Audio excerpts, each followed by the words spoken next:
এই শীতের সময়ে সবাইকে উষ্ণতার শুভেচ্ছা জানাই।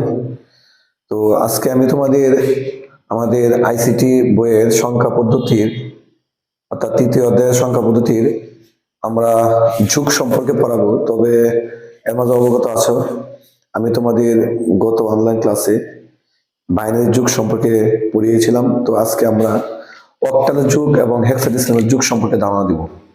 তো চলো আমরা শুরু করি। অক্টালের যুগ।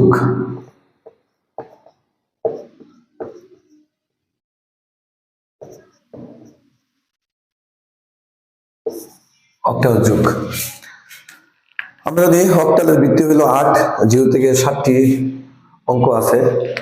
তো আমরা প্রথমে সরাসরি যুগে চলে যাই, আমি তোমাদেরকে সেইভাবে দেখাবো। দেখো 3 মনে করো আছে 3 4 7 5 2 1 অক্টালের যুগ।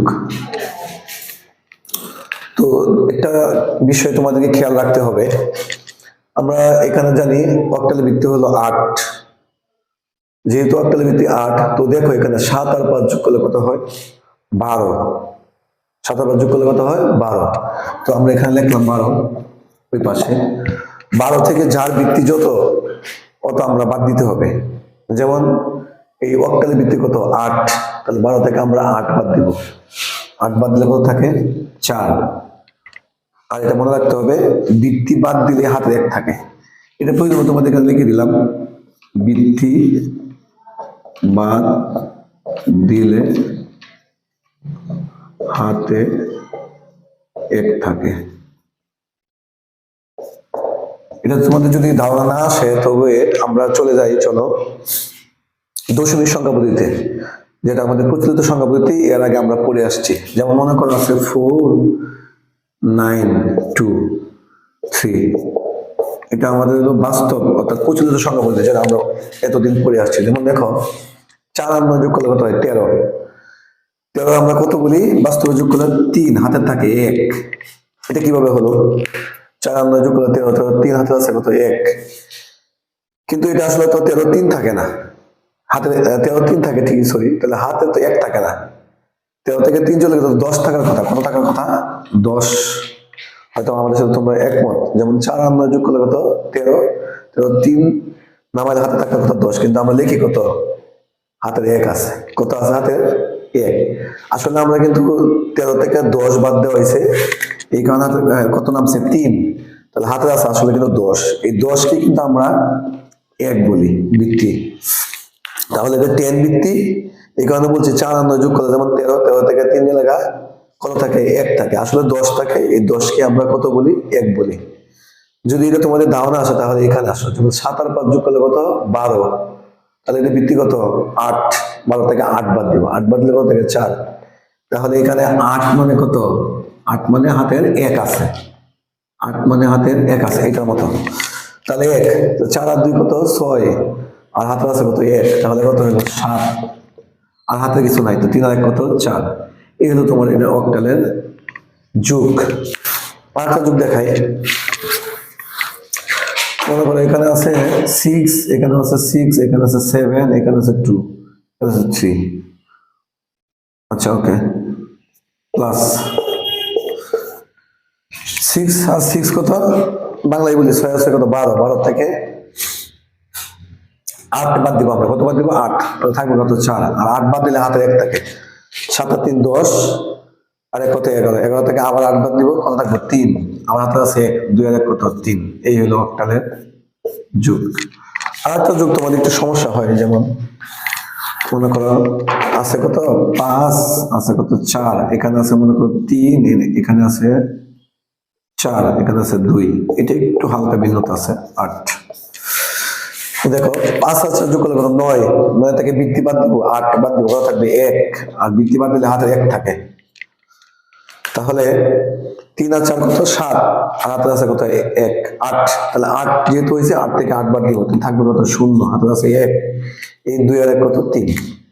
এই হলো অক্টালের যুগ। আশা করি আর কোনো সমস্যা হবে না। এখন আমরা চলে যাব হেক্সাডেসিমাল যুগ। সেম আমরা এখন কিসের যোগ করবো? হেক্সাডেসিমাল যোগ।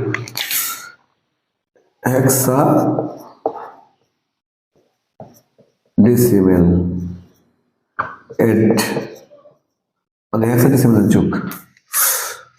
ওকে, এখন দেখো হেক্সাডেসিমাল যুগের মধ্যে আমরা যদি লিখি 4E3A2 যাই লিখছি তাহলে হেক্সাডেসিমাল যুগ। ওকে, তো দেখো 4 আর এর মান কত তোমরা সবাই জানো, যারা অলরেডি ক্লাস করেছো, বিভিন্ন ক্লাস করেছো, তোমাদের জানা থাকার কথা। যদি জানা না থাকে তবু আমি লিখে দিচ্ছি হেক্সাডেসিমাল সংক্ষেপে হেক্সা লিখলাম। আমরা জানি এটার ভিত্তি কত?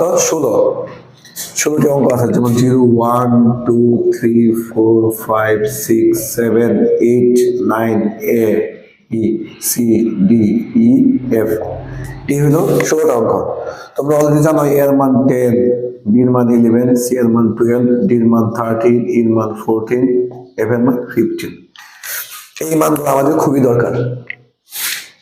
তাহলে দেখো এখানে ইর মান কত? ইর মান হলো 14, 14 আর 4 কত? 18, 14 আর 4 18, 18 থেকে 16 বাদ দিব, যেহেতু বৃত্তি থেকে বেশি হয়েছে 16 বাদ দিব, তাহলে কত? 2। আগের মতোই যেমন অক্টালে 8 বাদ দিচ্ছিলাম, এখানে আমরা কত বাদ দিব? 16। তাহলে 4 আর আমরা বলতেছি 4 আর কত? 14, 4 আর 14 হলো 18, 18 থেকে আমরা 16 বাদ দিব, রয়েছে কত? 2, আর হাতের কত আছে? 1, বৃত্তি বাদ দিলে 1 থাকে। 3 আর 1 কত? 4, আর এর মান হলো 10, 4 আর 10 কত? 14, 14 মানে 16 সমান হয় নাই, এই কারণে 14 নামবে। 14 তো লেখা যাবে না, 14 আসলে কত লিখতে হবে? ই লিখতে হবে, এই হলো ই, হাতের কোনো কিছু নাই, তাহলে 2 সরাসরি নেমে যাবে। এই হলো হেক্সাডেসিমালের যোগ। আরেকটা যোগ করাই, মনে করা আছে F, এখানে আছে 9, এখানে আছে 3, এখানে আছে মনে করো A, এখানে আছে 3 প্লাস। এখন দেখো এফ এর মান কত? এফ এর মান 15, 15 আর 9 কত? 15 আর 9 হলো 24, 24 থেকে 16 বাদ দিব, 24 থেকে 16 বাদ দিলে কত থাকে? 8, হাতে আছে কত? 1, 3 আর 1 কত? 4, 4 আর এ। দেখো তোমাদের একটু সুবিধার জন্য আমি একটু সংখ্যা চেঞ্জ করতে চাচ্ছি, সেটা হলো মনে করো এখানে 5 দিলে, হ্যাঁ 5 দিলে ভালো হবে তোমাদের ভালোর জন্য। দেখো তাহলে আমরা আবার শুরু করি। 15, 15 আর 9 কত? 24, 24 থেকে 16 গেলে কত থাকে? 8, আর হাতে আছে 1, 5 আর 1 কত? 6, 6 আর এর মান কত? 10, 6 আর 10 কত? 16, 16 যেহেতু হয়েছে 16 থেকে আমরা 16 বাদ দিব, 16 থেকে 16 বাদ দিলে কত? 0, হাতে আছে 1, যেহেতু বাদ দেওয়া হয়েছে। 3 আর 1 কত? 4। এই হলো হেক্সাডেসিমালের যোগ। আশা করি সবাই বুঝতে পারছো। তো আমরা আজকে অক্টাল যোগ এবং হেক্সাডেসিমাল যোগ করছি। পরবর্তী ক্লাসে আমরা অন্য কিছু নিয়ে আসবো। সেই পর্যন্ত ভালো থাকো। আল্লাহ হাফেজ।